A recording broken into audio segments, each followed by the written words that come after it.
Hello everyone, welcome to study 5.6। आज के इस वीडियो में आप सभी को भाग करने का वैदिक ट्रिक बताएंगे। अगर आप ये तरीका सीख लोगे तो इतने बड़े बड़े जो भाग आते हैं आप बहुत ही आसान तरीके से कर लोगे। आपको ये भाग क्यों नहीं आता है पता है? क्योंकि आपको 42 का टेबल यानी पहाड़ा याद नहीं याद है, तो कैसे आप भाग दे पाओगे? तो आज आपको ऐसा तरीका बताया जाएगा कि आप इतने बड़े बड़े भाग भी आसानी से कर लोगे। तो आप पहले वीडियो को जरूर लाइक कीजिएगा। अब हम लोग सवालों को चलिए सीखते हैं। यहाँ पर देखिए क्या है, इसमें आपको इतनी बड़ी संख्या में 42 से भाग देना है। आपको 42 का टेबल नहीं आता है, कोई बात नहीं है। आपको करना क्या है, जैसे यहाँ पर 2 लिखा हुआ है तो इस 2 को हटा के आपको क्या यहाँ पर लिख देना है। अब यहाँ पर 4 बचा हुआ है। अब आप 4 का पहाड़ा सभी को आता है, तो 4 का पहाड़ा आप 6 में बार भाग दीजिए तो कितनी बार जाएगा? 4 एक के कितना हो जाएगा? 4 हो जाएगा। 6 में से 4 घटाओगे कितना आएगा? 2 आएगा। इतना बात आपको समझ में आ गया होगा। अब आगे क्या करना है, आगे ये जो 4 है इसको 4 को यहाँ पर उतारना है, तो यहाँ पर हम 4 उतार लेंगे। तो आपको एक चीज ध्यान में रखनी है, जब भी आप कोई भी संख्या यहाँ से नीचे उतारोगे तो आप हमेशा इस 2 का गुणा इस संख्या में कर देंगे। तो 2 का गुणा 1 में करेंगे, 2 1 के कितना होगा? 2 होगा, उसको नीचे लिखेंगे। 24 में से 2 घटाओगे कितना आएगा? 22 आ जाएगा। अब आपको यहाँ पर देखिए 4 से 22 में भाग देना है। कितनी बार में जाएगा? 5 बार में। 4 पंचे कितना हो जाएगा? 20 हो जाएगा। 22 में से 20 घटाओगे कितना आएगा? 2 आएगा। इतना ही आएगा। फिर से आप अगली वाली संख्या ये जो 6 है इसको यहाँ पर उतारेंगे तो ये कितना बन जाएगा? 26। तो आपको हमेशा याद रखना है, जब भी यहाँ से कोई संख्या यहाँ पर उतारोगे तो हमेशा इस संख्या का आप इस 5 में गुणा कर देंगे। 2 का गुणा 5 में करेंगे, 2 पंचे कितना हो जाएगा? 10 हो जाएगा।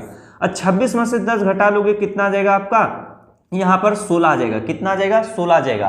तो यहाँ पर देखिए अब 4 से हम 16 को काटेंगे तो कितनी बार कटेगा? 3 बार में। सॉरी, 4 चौके कितना हो जाएगा? 16 हो जाएगा। तो यहाँ पर हम 4 बार में काटेंगे। 4 चौके कितना हो जाएगा? 16 हो जाएगा। अब 16 में से 16 घटा लोगे कितना आएगा? 0 आ जाएगा। अब यहाँ पर अगली संख्या हमारी कितनी है? 8 है। हम इस तरह से 8 को उतारेंगे। तो मैं आपको बताया था, जब भी हम कोई संख्या यहाँ पर उतारेंगे तो हम इस संख्या का आप गुणा इस लास्ट वाले में कर लेंगे, यानी 2 का गुणा 4 में करेंगे। तो नीचे 8 है तो यहाँ पर मैं 8 लिख देता हूँ। 2 का गुणा 4 में करेंगे, 2 चौके 8 होगा। अब 8 के नीचे ही लिखना है। 8 में से 8 घटाओगे 0 आएगा। अब यहाँ पर देखिए नीचे आपका 0 आ चुका है और 4 से भाग देने की कोई आवश्यकता भी नहीं है।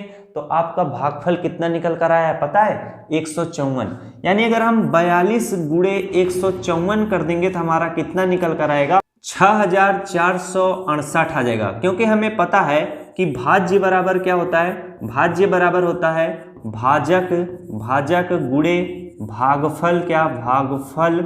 धन आपका क्या होता है? शेषफल होता है। धन आपका शेषफल होता है। तो यहाँ पर देखिए हमारा भाज्य कितना था? 6468।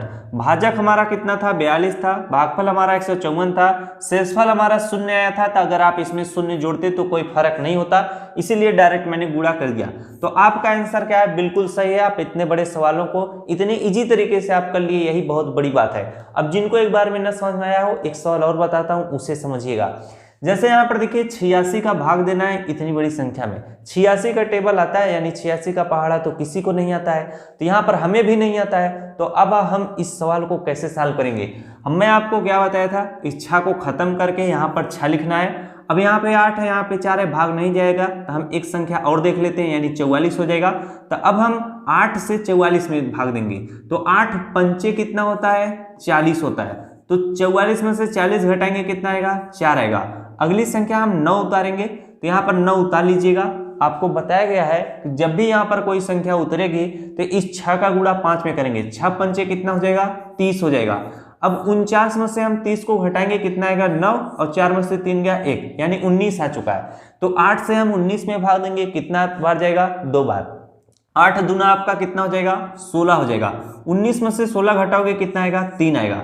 अब आप फिर से अगली वाली संख्या इस तरह से उतारोगे, कितना है? 7 है, तो यहाँ पर बच गया है 37। जब भी अगली वाली संख्या उतरेगी तो 6 का गुणा 2 में कर देंगे। 6 दूना कितना हो जाएगा? 12 हो जाएगा। 37 में से हम 12 को घटाएंगे, कितना आ जाएगा? 5 आ जाएगा। और यहाँ पर कितना आ जाएगा? 2 आ जाएगा।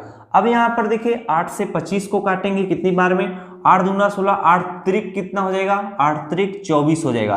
तो 25 में से हम 24 घटाएंगे, कितना आएगा? 1। अब 1 को मैं यहाँ पर लिखता हूँ क्योंकि नीचे जगह कम है। अब जब यहाँ पर 1 आ चुका है तो अगली वाली संख्या कितनी है? 8 बचा हुआ था। 8 को हम यहाँ पर उतार रहे हैं, बन गया 18। तो मैं आपको बताया था जब भी यहाँ पर कोई संख्या यहाँ से यहाँ उतरेगी तो 6 का गुणा हम 3 में कर लेंगे, 6 त्रिक कितना हो जाएगा 18 हो जाएगा। 18 में से 18 घटाओगे कितना आएगा 0 आएगा। तो जब आपका नीचे वाला 0 आ चुका है और यहाँ पर आगे संख्या भी उतर चुकी है तो काम ही खत्म हो चुका है। आपका आंसर कितना निकल कर आ चुका है, आपका आंसर 523 निकल कर आ चुका है। अगर किसी भी बच्चे को डाउट हो रहा है कि उसका आंसर गलत है कि सही है तो भाज्य बराबर भाजक गुणे भागफल धन शेषफल कर लीजिएगा। तो अगर आप 86 गुणे 523 करोगे, 523 धन आप शेषफल आपका 0 आया है, अगर इनका गुणा करोगे तो इसके बराबर आ जाएगा 44,978। अब तो आपको भाग देने में समस्या नहीं होगी। आपको मैंने बहुत ही निंजा ट्रिक बताया है। तो अगर वीडियो आपको देखने में मजा आया हो तो अपने दोस्तों को भी शेयर कीजिएगा और दबा के लाइक जरूर कीजिएगा। मिलते हैं नेक्स्ट वीडियो में। Thanks for watching all of you.